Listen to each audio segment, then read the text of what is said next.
This is a Power 98.7 podcast.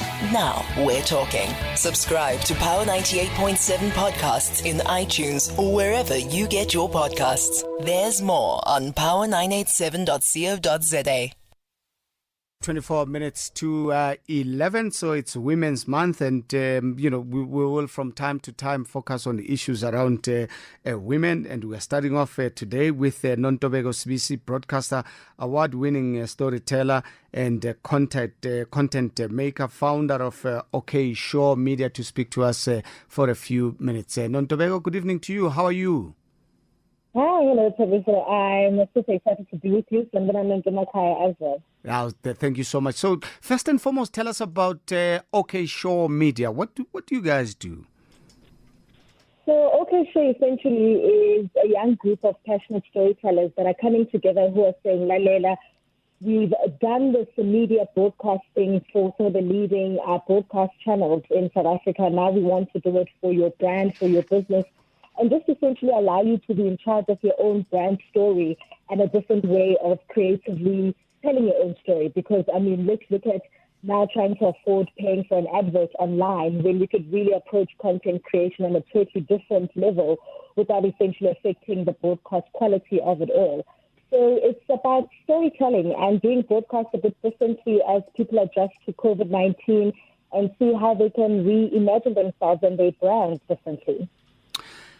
We are in Women's Month, and, what I've seen is not pleasing at all, because research has found that around the world, women are far less likely than men to be seen in the media.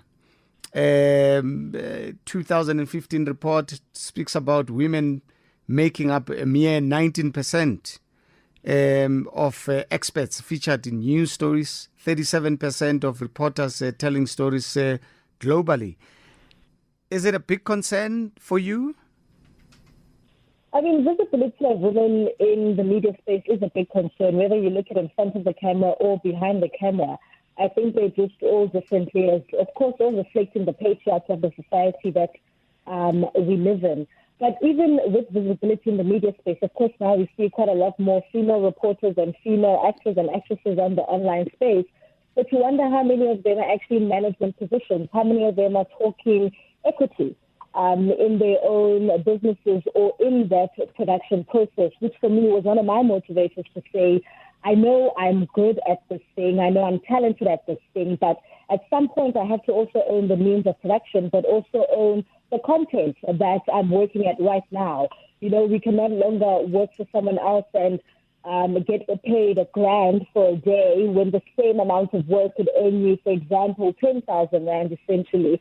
So it's all about exploring these different ways and what best works for us. But visibility sometimes doesn't necessarily mean that you're well paid and that you're in a good environment. As you do know, also sexual harassment is another thing that even with this organization has also highlighted. And it's also come to the fore even on Twitter when you look on social media. In the spaces that we're working in as Kulelile. Many times I've also talked of my own incidences where, I did a talk show called Show Me Love, a primetime talk show for 2 years back to back. And I was like, it gets to the point where you come on set, particularly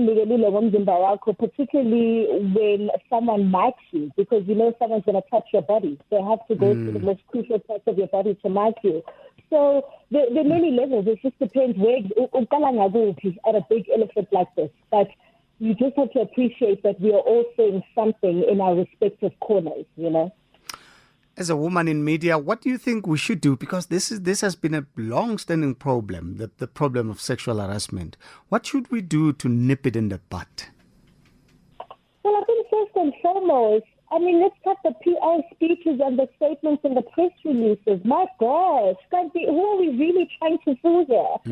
I think we really need to talk frankly about the power dynamics that are there in the system. If someone is abusing me, for example, on set, like a director, what are the chances that I'm really going to speak out? To be honest, let's really talk about those things. So it's just one of those things where for me we just need to be frank, but at the same time we're not all talking to that. There's a power dynamic. If I speak out, there's consequences of speaking out, and where will you be after I speak out? When I'm going to be labeled as difficult.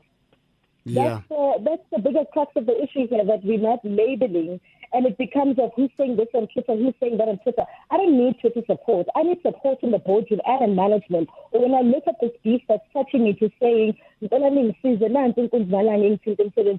I need most of our support, to be honest. And that's where we're not picking each other in our workplaces to say, while we're working here, before we go online, this is what's happening to me at my work. What do you have to say to it before you support me on Twitter?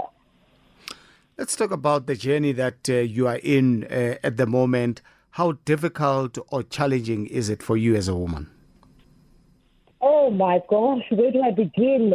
First and foremost, it's so interesting.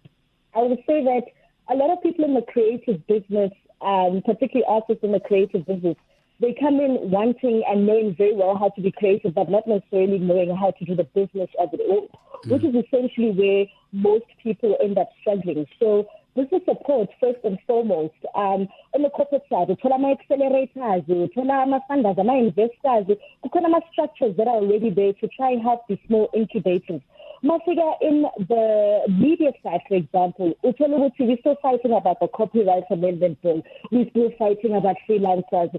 There are no systems. There are no checks. Legally, I don't have much recourse. So there's just so many battles in that regard. And then you get to a point of negotiating content, you know. It's a hard conversation, negotiating content in boardrooms, depending on how people value their content. You know, some people just want it's sort of standard without necessarily looking at your actual brand story and your brand messaging. And for me, it's trying to sensitize people that we just want to be real. We're going through in real time. I want to see how you are responding in real time. If you want to create a community where we can gather, for example, we worked with the National Arts Festival. As Social Media, we suggested to them and said, let's create a community in this cloud where we can gather every single day, twice a day. I've got a 7-minute magazine program. I know my personality. I know my energy. I know what I bring to the table. And with my journalism background, it also helps with the research in my delivery, is that I gather people in the cloud and saying, what can we talk about as artists meeting and trying to reinvent ourselves? How do we make money as artists, knowing very well that YouTube is playing our stuff already? How do we convince the rest of the masses to pay for online content when they can see it on YouTube anyway? So it's just such a hard thing to navigate and so many challenges to look at. But the best way possible, I can always say, is always a solution, is collaboration. Collaboration more than anything. For me, I was interested in gathering a group of freelancers who are passionate about storytelling to say, we don't know how to imagine ourselves in the media space. How do we tell our stories differently?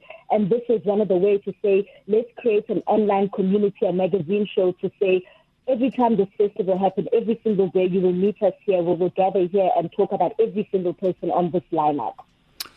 Portrayal of women in the media, is it something that you think is improving and has to improve more? Beg your pardon? The portrayal of women in media spaces as well. Do you think it needs to improve further? Is it improving on the other hand? I think just always continuously need to improve, and I think that's the whole point of evolution. Everything is improving. Everything has to evolve in some way or the other. Portrayal of women, look, it always comes back to the producers as well. It always comes back to the people and the funders backing it.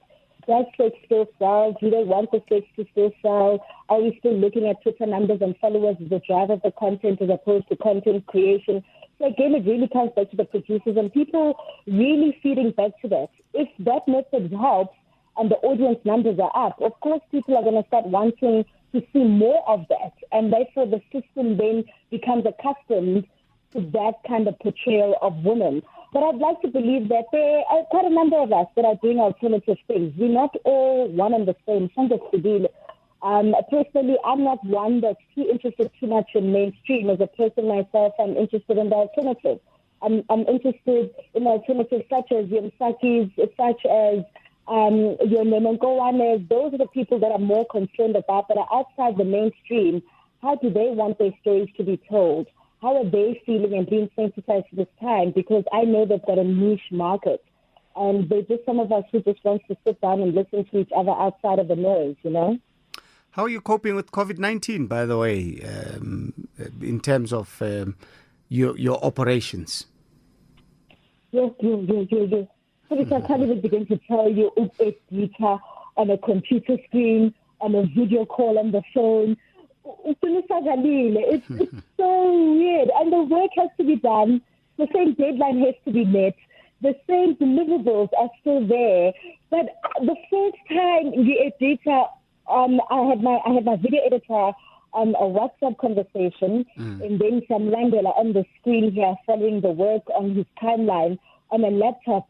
And there's three of us involved in the same call trying to edit one package. And it would literally take 3 days, whereas we're so used to being next to each other. I've taken all of that for granted, and now, oh my gosh, you know, and there's so many things that are lost in miscommunication that you take for granted that are so critical in editing. So for us, it's been important to really concentrate on pre-production, because as much as we can plan, as possibly as we can plan, as finely as we can plan, okay, on board. Okay, cool. We know our expectations, we know our deliverables. The moment something happens, who is this one's contact person? So everything has to be clear so that there is as little delay as possible to already the hard times. But apart from that, it was a nice challenge. Some challenges are nice. You're like, okay, I'm ready for you, you know? Good stuff. Nontobeko, thank you so much, ma'am. Thanks for talking to us. Good luck with your venture. We wish you all the best. Thank you so much. Thank you, ma. Siyabonga. Nontobeko Sibisi there talking to us.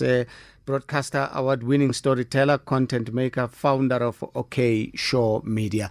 You've been listening to a Power 98.7 podcast. For more podcasts, visit power987.co.za or subscribe wherever you get your podcasts.